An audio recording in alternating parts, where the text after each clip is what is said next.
یہ دماغ اس وقت کیسا تھا جب وہ صرف ایک بچہ تھا جو مینڈکوں اور کیڑوں سے کھیل رہا تھا؟ اور وہ کہانیاں بھی بہت دلچسپ ہیں۔ ایک بار ان کے دوستوں کو مچھلی پکڑنے والے کانٹے ملے اور سب مینڈک پکڑنے چلے گئے، ٹیسلا کو اکیلا چھوڑ دیا۔ تو انہوں نے ہار نہیں مانی، لوہے کے تار سے اپنا کانٹا بنایا، لیکن اس سے بھی کچھ ہاتھ نہ لگا۔ یہاں آتا ہے ان کا آہا مومنٹ۔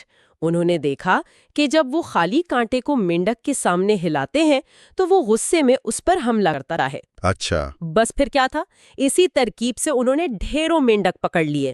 یہ ایک بچے کی سادہ سی چال تھی، لیکن اس کے پیچھے موجد والی سوچ تھی، موجودہ طریقے کا تجزیہ کرنا اور ایک نیا بہتر طریقہ ایجاد کرنا۔ اور پھر وہ مے بگ موٹر والی کہانی؟ جی، مگ ایک قسم کی کیڑے۔ ٹیسلا نے 4 کیڑوں کو ایک تکلے پر لگا کر ایک گھومنے والا کھلونا بنا لیا۔ وہ سوچ رہے تھے کہ اس سے ایک مستقل پاور سورس بنایا جا سکتا ہے۔ اور پھر کیڑوں سے چلنے والی انجینئرنگ میں ان کا شاندار کیریئر اچانک ختم ہو گیا؟ جی، جب ایک عجیب سا لڑکا وہاں آیا اور ان کے سامنے وہ سارے کیڑے زندہ کھا گیا۔ ٹیسلا لکھتے ہیں کہ اس کے بعد انہوں نے کبھی کسی کیڑے کو ہاتھ نہیں لگایا۔ لیکن یہ کہانی بتاتی ہے کہ وہ بچپن سے ہی فطرت کی توانائی کو استعمال کرنے کے بارے میں سوچ رہے تھے۔ یہی نکتہ ہے، یہ کھیل نہیں تھے، یہ تجربات تھے۔ دادا کی گھڑیاں کھولنا، ایک پاپ گن بنانا جس سے کھڑکیاں ٹوٹ جاتیں، فرنیچر سے تلواریں تراشنا، یہ سب ان کے تجسس کا ثبوت تھا۔ یہ سب ذاتی تجربات تھے، لیکن جلد ہی انہیں اپنی صلاحیت کو سب کے سامنے آزمانے کا موقع ملا، اور اس کی شروعات ہوئی ایک انتہائی شرمناک واقعے سے۔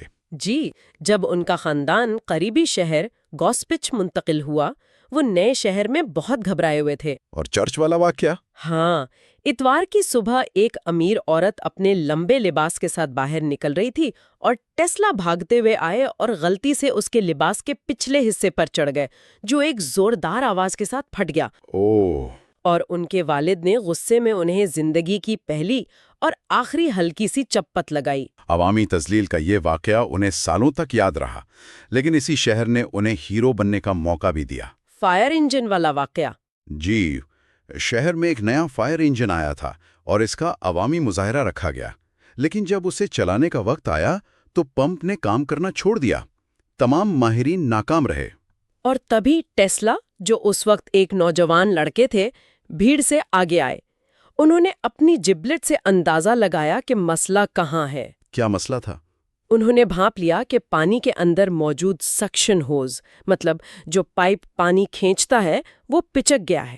ایک سادہ سا نکتہ جو تمام ماہرین نظر انداز کر رہے تھے۔ تو ٹیسلا پانی میں کودے، پائپ کو سیدھا کیا، اور پانی کی ایک زبردست دھار پھوٹ پڑی۔ اس دن لوگ انہیں کندھوں پر اٹھا کر گھومے اور وہ شہر کی ہیرو بن گئے۔ یہ پہلا موقع تھا جب ان کی اندرونی سمجھ نے ایک عوامی مسئلے کو حل کیا تھا۔ اور یہیں سے ان کی ایک اور غیر معمولی صلاحیت سامنے آتی ہے، تصور کی طاقت، the power of visualization۔ جی، انہوں نے بچپن میں نیاگرا آبشار کی ایک تصویر دیکھی تھی اور اپنے چاچا سے کہا تھا کہ وہ ایک دن امریکہ جا کر اس آبشار کی طاقت سے ایک بہت بڑا پہیہ چلائیں گے۔ اور 30 سال بعد انہوں نے اپنے اس خواب کو حقیقت میں بدل دیا۔ یہ ٹیسلا کے کام کرنے کا طریقہ تھا، ان کی لیبارٹری، ان کا اپنا دماغ تھا۔ بالکل، وہ کسی بھی مشین کو بنانے سے پہلے اسے مکمل طور پر ہر پرزے کے ساتھ اپنے ذہن میں بنا لیتے تھے، اسے اپنے تصور میں چلاتے، اس کی خامیاں دور کرتے، اور جب وہ ذہنی طور پر بالکل ٹھیک کام کرنے لگتی تب وہ اسے اصلی دنیا میں بناتے۔ تو نیاگرا فالز کا خواب کوئی اتفاق نہیں تھا؟ نہیں، یہ ایک ایسے پروجیکٹ کا آخری نتیجہ تھا جو ان کے دماغ میں 30 سال سے چل رہا تھا۔ اس باب کا اختتام ایک ایسے واقعے پر ہوتا ہے جو ناقابل یقین لگتا ہے۔ وہ اپنی غلیل چلانے کی مہارت کا ذکر کرتے ہیں۔ جی، وہ اپنے چاچا کے ساتھ دریا کنارے ٹہل رہے تھے اور انہوں نے شرط لگائی کہ وہ ہوا میں اچھلتی ہوئی ٹراؤٹ مچھلی کو پتھر سے اس طرح ماریں گے کہ وہ سامنے والی چٹان سے ٹکرا کر 2 ٹکڑے ہو جائے۔ اور انہوں نے ایسا کر دکھایا؟ جی، انہوں نے کر دکھایا۔ پتھر مچھلی سے ٹکرایا، اسے چٹان پر دے مارا اور اس کے 2 ٹکڑے ہو گئے۔ اور ان کے چاچا کا رد عمل؟ انہوں نے خوفزدہ ہو کر لاطینی زبان میں کہا واڈے ریترو سٹانس، جس کا مطلب ہے اے شیطان دور ہو جا۔ آپ ان کے چاچا کو الزام بھی نہیں دے سکتے۔ 19ویں صدی کے ایک عام انسان کے لیے یہ سائنس سے زیادہ کالا جادو لگتا ہوگا۔ بالکل، یہ ظاہر کرتا ہے کہ ٹیسلا اپنی صلاحیتوں میں اپنے وقت سے کتنے آگے تھے۔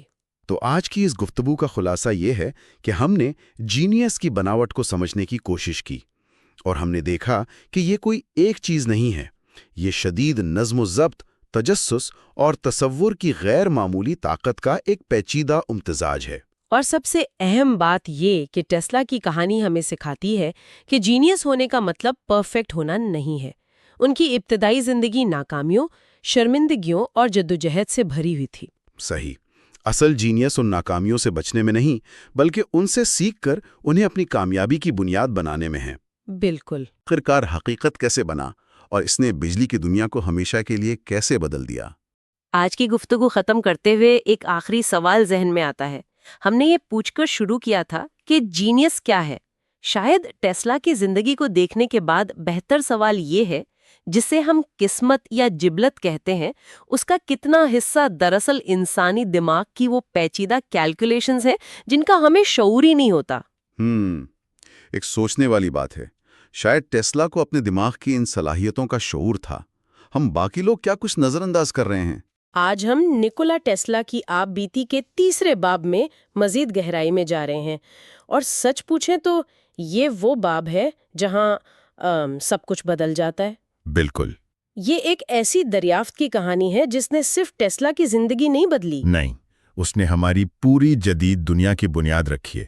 اور یہ صرف ایک مشین کی ایجاد کی کہانی نہیں ہے، یہ ایک ایسے ذہن کی کہانی ہے جو اپنے تصور میں بغیر کاغذ پینسل کے پوری کائناتیں بنا سکتا تھا۔ اور یہی بات اسے سب سے منفرد بناتی ہے۔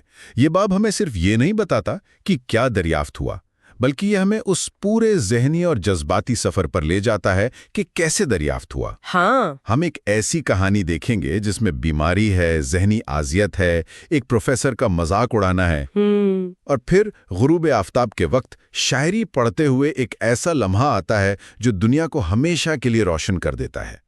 آج ہماری کوشش اسی لمحے تک پہنچنے والے راستے کو سمجھنا ہے۔ تو پھر یہ انقلابی خیال آیا کہاں سے؟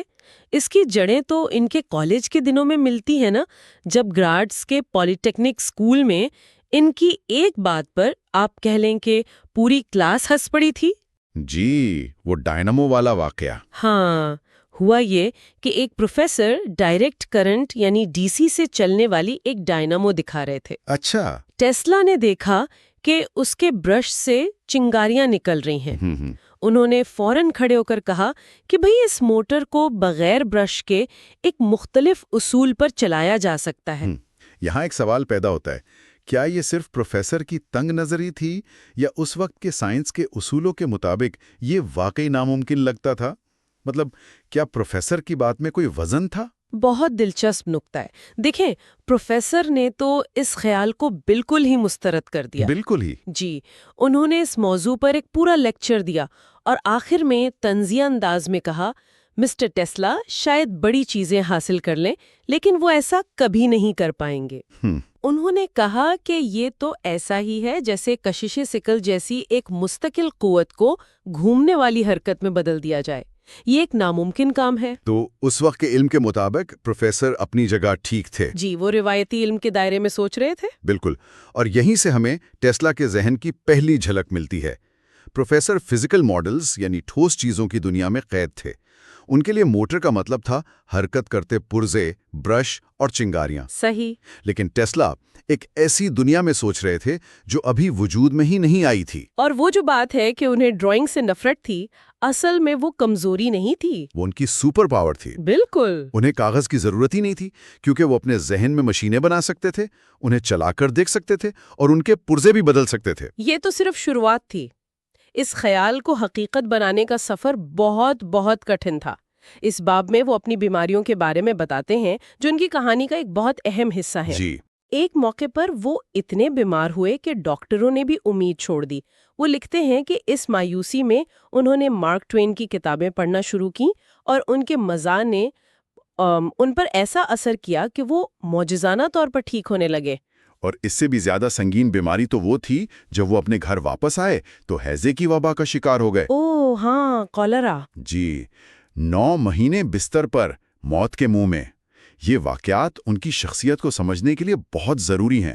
یہ صرف بیماریاں نہیں تھیں، یہ ان کے عزم کا امتحان تھیں۔ اور ایسے ہی ایک لمحے میں جب سب کو لگا کہ وہ نہیں بچیں گے، ان کے والد نے ان سے ایک وعدہ کیا۔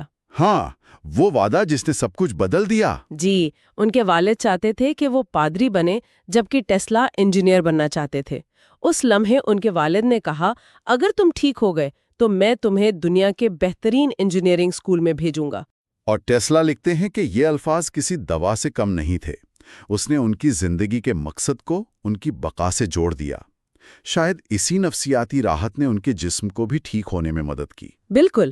صحت یاب ہونے کے بعد انہوں نے 1 سال پہاڑوں میں گزارا، فطرت کے قریب، اور اس دوران ان کا دماغ بڑے بڑے منصوبے بنا رہا تھا۔ جیسے سمندر کے نیچے ایک ٹیوب کے ذریعے؟ ہاں، ڈاک بھیجنا یا زمین کے خط استوا کے گرد ایک بہت بڑا چھلا بنانا جس پر بیٹھ کر انسان سفر کر سکے۔ یہ منصوبے سننے میں تو آج بھی سائنس فکشن لگتے ہیں۔ ظاہر ہے وہ قابل عمل نہیں تھے، لیکن یہ ان کی سوچ کے پیمانے کو، ان کے ویژن کو ظاہر کرتے ہیں۔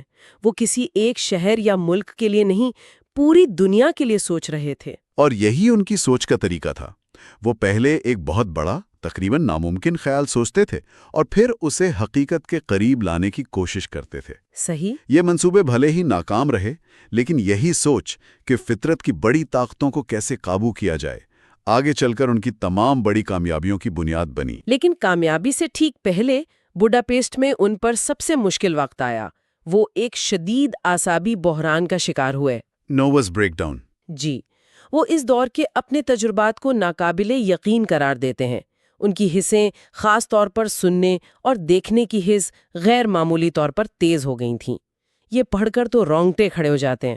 ذرا ان کی کیفیت کا اندازہ لگائیں۔ وہ لکھتے ہیں کہ 3 کمرے دور رکھی گھڑی کی ٹک ٹک انہیں ایسے سنائی دیتی تھی جیسے کوئی ہتھوڑا مار رہا ہو۔ اللہ! میز پر بیٹھنے والی مکھی کی بھنبھناہٹ کانوں میں گونجتی تھی۔ کچھ میل دور سے گزرنے والی ٹرین کی وائبریشن سے ان کا پورا جسم کانپ جاتا تھا۔ اور ان کی نبض 260 تک پہنچ جاتی تھی۔ ناقابل یقین ہے۔ یعنی ایک مکھی کی آواز دھماکے جیسی لگنا، میں تصور بھی نہیں کر سکتی کہ یہ کیسا محسوس ہوتا ہوگا۔ یہ تو ایک اذیت ہوگی۔ بالکل۔ وہ یہاں تک لکھتے ہیں کہ سورج کی شعاعیں جب بادلوں کی وجہ سے وقفے سے ان پر پڑتیں تو ان کے دماغ پر زبردست چوٹ لگتی تھی۔ اور یہیں سب سے دلچسپ بات ہے، نفسیاتی طور پر یہ ایک بھیانک تجربہ تھا، لیکن شاید یہی وہ کیفیت تھی جس نے ان کے ذہن کو اس عظیم دریافت کے لیے تیار کیا۔ اچھا، وہ کیسے؟ دیکھیں، ان کا دماغ جو عام چیزوں کو بھی اتنا بڑھا چڑھا کر محسوس کر رہا تھا، شاید اسی وجہ سے وہ ان توانائی کے بہاؤ اور میگنیٹک میدانوں کو دیکھ پائے جو دوسروں کے لیے غیر مرئی تھے۔ یہ ایک الگ زاویہ ہے۔ یہ بیماری شاید ان کے ذہن کو اس دریافت کے لیے آپ کہہ لیں کہ کیلیبریٹ کر رہی تھی۔ تو یہاں ٹیسلا ہیں، ایک شدید ذہنی بحران سے بمشکل نکلے ہیں۔ ان کا دماغ ابھی بھی انتہائی حساس ہے۔ وہ بوڈاپیسٹ کے سٹی پارک میں اپنے ایک دوست کے ساتھ چہل قدمی کر رہے ہیں، سورج ڈوب رہا ہے۔ ایک طرح سے طوفان کے بعد کی خاموشی۔ بالکل۔ اور پھر وہ گویٹے کی مشہور نظم فاسٹ کے کچھ اشعار پڑھتے ہیں۔ جیسے ہی وہ یہ الفاظ کہتے ہیں، ایک دم سب کچھ بدل جاتا ہے۔ وہ خود لکھتے ہیں، یہ خیال بجلی کی چمک کی طرح آیا اور ایک ہی لمحے میں سچائی ظاہر ہو گئی۔ اور وہ وہیں رک جاتے ہیں۔ جی، اور ایک چھڑی سے ریت پر وہ خاکے بناتے ہیں جو آج پوری دنیا کو بجلی فراہم کرنے والے اے سی سسٹم کی بنیاد ہیں۔ ان کے دوست نے تو سوچا ہوگا کہ انہیں کوئی دورہ پڑا ہے۔ بالکل، لیکن ٹیسلا حقیقت میں ایک نئی دنیا ڈیزائن کر رہے تھے۔ 1 منٹ، یہاں رکتے ہیں۔ گھومنے والا میگنیٹک فیلڈ یا روٹیٹنگ میگنیٹک فیلڈ، یہ سننے میں بہت تکنیکی لگتا ہے۔ کیا ہم اسے آسان لفظوں میں سمجھا سکتے ہیں کہ یہ ہے کیا اور اس نے سب کچھ کیسے بدل دیا؟ بالکل، اور یہ سمجھنا بہت ضروری ہے۔ یوں سمجھیں کہ آپ کے پاس ایک کمپس ہے جس کی سوئی شمال کی طرف اشارہ کرتی ہے۔ ٹھیک ہے۔ اب آپ اس کے ارد گرد 4 میگنیٹ رکھتے ہیں، شمال، مشرق، جنوب اور مغرب میں۔ اگر آپ انہیں ایک خاص ترتیب سے ایک ایک کر کے آن اور آف کریں، پہلے شمال والا آن، پھر مشرق والا، پھر جنوب، پھر مغرب، تو کمپس کی سوئی ان کا پیچھا کرتے ہوئے گھومنے لگے گی۔ اچھا، مطلب آپ نے بغیر چھوئے سوئی کو گھما دیا؟ بالکل، آپ نے بغیر کسی چیز کو چھوئے سوئی کو گھما دیا۔